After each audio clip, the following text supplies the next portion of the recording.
Welcome to Module 7. In this module, we'll talk about current practices in treating first responders. As we look at current practice, we'll ask a few questions. How are we treating first responders and the stress that they're experiencing from their work? Whether or not these treatments are effective. And finally, if there are other things we should be doing, and we'll delve into some of those things as we move into the final module, Module 8, when we look at best practices in treating stress of first responders.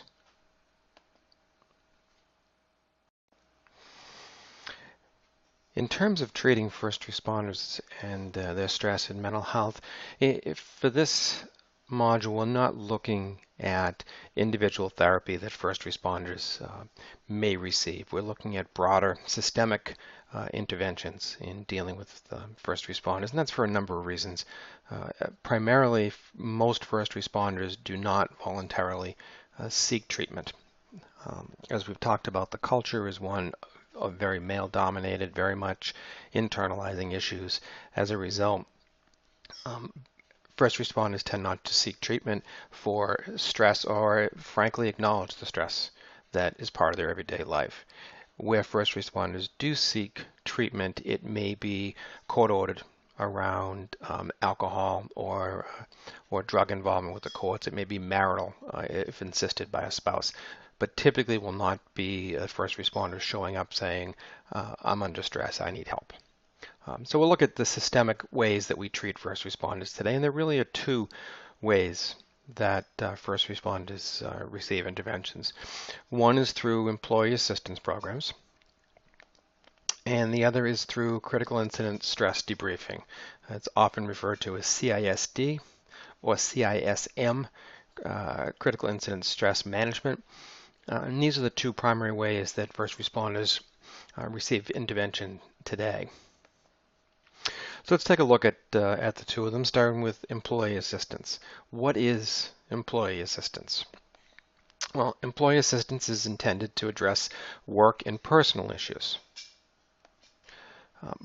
But they address work and personal issues as they impact or affect the workplace. These are programs that are typically sponsored or provided by business or by employers. They may be in-house or through contract, but typically it's focused around how do we make the workplace function better, work more smoothly. As a result, employee assistance referrals can come from the individual. They can call employee assistance and ask for intervention.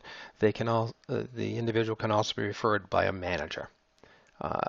Typically, manager referrals will come out of an evaluation process where something may be identified as being amiss. If the employee is running into frequent difficulties in the workplace, or his difficulties are interfering in the workplace, then the employee may be referred to employee assistance program. And the important thing about employee assistance is that it's voluntary. It is not a mandatory intervention, and even manager referrals, employees can reject the referral. Sometimes that happens, a lot of times it doesn't happen, but it is still voluntary. And by nature, it follows the course of any type of therapeutic relationship where it's confidential, and the specific information cannot be fed back to the manager. However, the employee assistance program can correspond with management in terms of broad recommendations. They're just not able to divulge specific information from the sessions. It's short-term in nature. Employee assistance is not therapy. It's not intended to be therapy. The entire goal of it is to help the employee either identify issues that they're having and refer the employee out for ongoing or more intensive treatment, and or to help the employee identifying and independently get past whatever the issues are. It's counseling as opposed to therapy, and it's intended to be short term. It is not intended to be a long-term intervention. And finally, the primary goal is of EAP is to make the workplace function more expeditiously, more smoothly. Doesn't mean that this is not valuable for employees. It just means that in the first instance, when businesses run EAP programs, it is not primarily to benefit the employee in their personal ongoing life. It's to benefit the employer by helping the employee in their work interventions. And that's an important distinction because of that, the interventions are necessarily different, which is why they're short term as opposed to long term, and really about making the workplace function more effectively. The second type of intervention that we mentioned before is CISD or CISM, Critical Incident Stress Management. And CISD has been in practice for many, many years at this point and has shown itself to be fairly effective. So what is it? Well, it's geared to significant events, significant traumatic events. So this would not be used typically for an average run-of-the-mill house fire, an average run-of-the-mill arrest for the police, any type of average run-of-the-mill event in a first responder's life. But CISD would be geared for the 9/11 terrorist attacks, for an incident where there may be a line of duty death or multiple line of duty deaths. An incident where a mass casualty incident where there may be numerous civilians killed in an incident. So anything, and again, we talked about overwhelming the first responders' coping mechanisms. That's what this is all about. Any event that is likely to overwhelm the first responders' ability to cope in the current is where CISD has been shown to be effective. So as I said, it's intended to help first responders cope.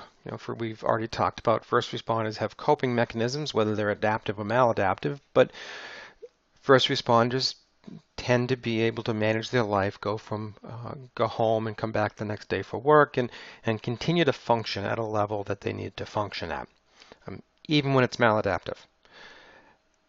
Traumatic events can overwhelm that ability to function at work, and that's where CISD becomes very helpful.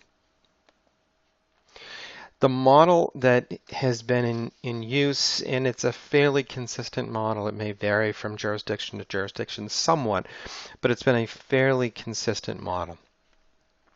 And the model has three phases: debriefing, defusing, and follow-up. Now you can probably puzzle out what these are, but they're pretty straightforward. So debriefing is an immediate intervention with the first responder. These typically happen before first responders leave the critical incident. Now that may be 10 hours, it may be 5 hours, it may be a day. Whenever the first responders are leaving the incident is when debriefing occurs. And debriefing very simply is to introduce for the team to, let me step back. So the team is made up, it's a multidisciplinary team that is made up of therapists, physicians, psychologists, psychiatrists, social workers. It is also made up of first responders. Typically there'll be clergy of various denominations. So those professionals work together to bring different expertise to the table. So clearly the clergy bring the faith-based expertise. The first responders bring the cultural expertise, and the therapeutic community brings the human development, the stress, the ways to intervene with humans effectively. They bring that to the table, and together that team works with first responders. So in the debriefing, the first responder on the team would introduce the team, introduce the goal of the team, and just make the first responder aware that if you need to talk to somebody, here's a number you can call. We'll be here, we'll be around for the next few days, we'll check in with you, see how you're doing. The real purpose of this is that when the first responder leaves, they don't feel as though they're alone if the experience has overwhelmed them. They have a place to turn to, and they don't feel as though they don't know where to go. At the same time, it is not an intrusive intervention in debriefing. It's really just, hey, how are things? You need to talk. Tough scene. Just to let them know what's available. When we get to diffusing, whereas debriefing is immediate, diffusing is several days later, maybe 3 or 4 days after the fact. And diffusing is typically done in a group setting. It begins with, just like any therapeutic relationship would, it begins with ground rules. This is confidential. Nobody has to talk. We're here to support you. If you don't want to talk, don't feel like you have to. This is not going to go to your supervisor. No one's going to know about this. Just the typical ground rules. And then to encourage individuals to talk about not their feelings, but how they manage the situation. Have you ever seen a situation like this before? Have you ever been involved in a situation like this before? Just very non-threatening questions for the first responders to begin to feel comfortable talking in the group setting. And if they choose to share what's going on, then that's they can certainly do that. Personal reactions, how you've managed it. Has anything been particularly helpful in managing it? The goal of debriefing diffusing is to talk about coping, about what the individuals need, but it also helps the team to understand which individuals are showing signs of needing additional intervention, maybe showing acute signs of risk factors, and to identify them so that individual follow-up can be done outside of the group. In most cases, diffusing is an intervention unto itself. People use it or don't use it. People benefit from it or don't benefit from it, and move on from there. And then the final phase, the follow-up phase, will happen, a week after the diffusing. Again, following up to look for delayed onset of stress factors, to look at delayed onset of risks, to offer a final opportunity for first responders to engage in additional help outside of what they may be getting from peer support around the fire station or the police station. And finally, to let the first responders know that if they need to talk to someone, there are resources available, and here the resources are available. As I said, this has been a very productive, very helpful intervention among first responders. There's some literature that talks about CASD not being helpful among non-first responders, but for first responders, it's been very helpful in that it encourages discussion but doesn't try to turn this into a therapeutic intervention. It's more of a supportive intervention. Yeah, and that's very important, as you know from the first responder culture. Therapy is not something first responders tend to engage in. Peer support is something that first responders tend to engage in. So again, it's the cultural understanding that allows you to work effectively in this modality.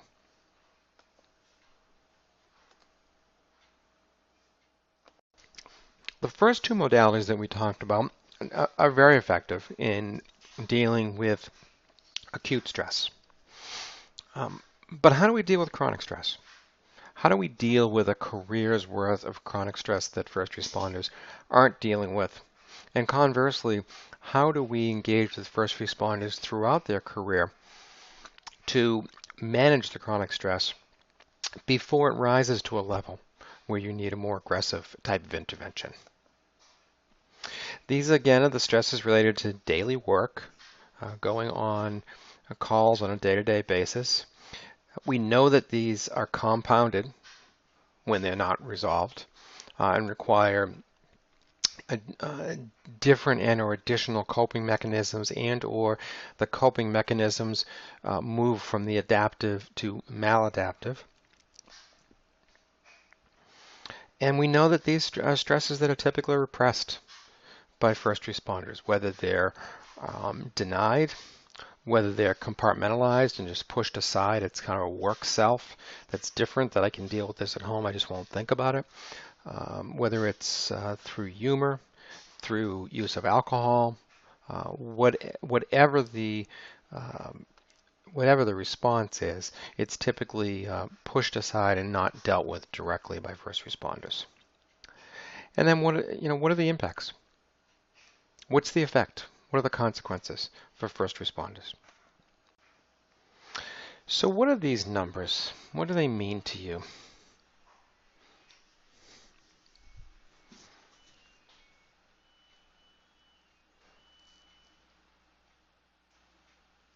Any thoughts, ideas, what these numbers represent?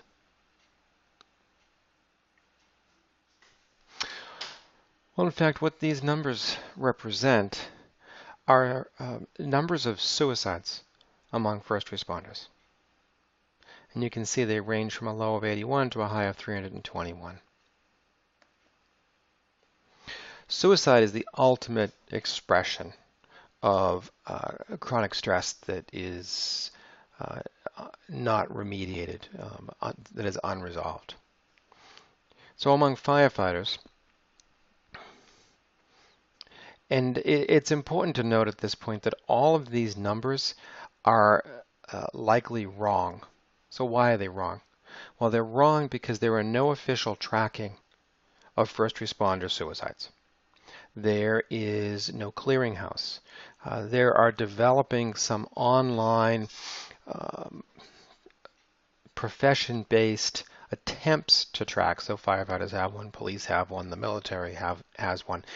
But they're not official, and they don't gather official results. They gather information as it's presented to them, but it's not always all the information. And likewise, even with autopsies or death reports, it's not always clear that it is in fact, whether it is in fact suicide or some other type of accident, which at times can mimic each other. But even just these numbers here among firefighters, among police officers. The 2015 number is asterisked because that was a 6-month reporting that was extrapolated out to 12 months.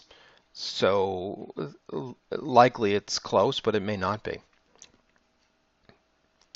That shows a significant drop from 2012 and from 2009, but we don't know where it's been at in the intervening years or this year.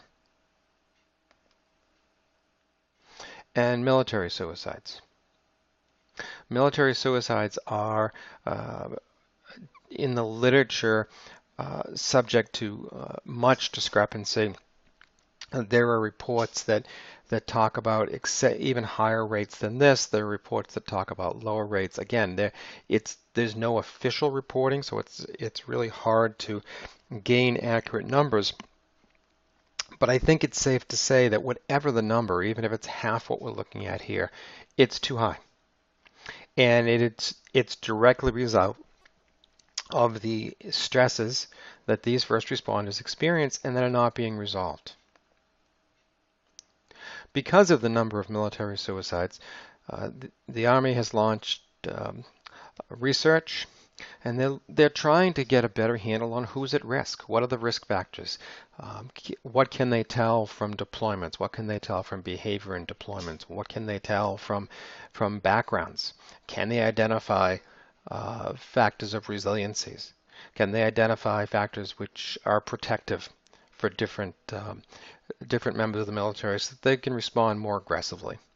This is very important research, and it's research that is likely, as we saw in the past module, what the military finds is typically useful for civilian first responders and the public at large. So this information will be important to watch for to try to understand what the military learns about suicide and how we can relate that to our other first responders. The last bullet point is important. They're not at this point trying to understand treatment. They're really trying to understand identification. That's an indication of how little we truly know about the outcomes of chronic stress on first responders. We've yet to effectively identify the factors that we need to be watching for. So when we talk about current treatment, we're still at the point of accurate identification. And that tells you that we have a long way to go.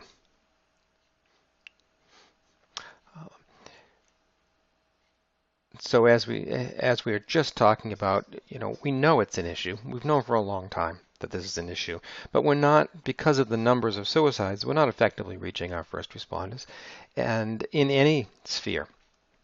And in spite of efforts, including critical incident stress, including EAP, there is something we're not getting to. This is something that we're not identifying to be able to intervene in or to treat to aid the first responders. And it's essential. We as a country rely on our first responders in any number of situations. If first responders are not able to do their work, then they can't protect us and do the job that we expect for them to do. In turn, we need to figure a way to help them so that they can continue to help us. As we go into Module 8 and talk about best practices, we'll look at some newer interventions that are being tried. But for the time being, our current practices are the two that we talked about at the outset of this module, which are critical incident stress debriefing and EAP. And those are great for what they do, but they're not the entirety of what we need for our first responders. So I'll see you in the discussion board, and I'll see you in Module 8.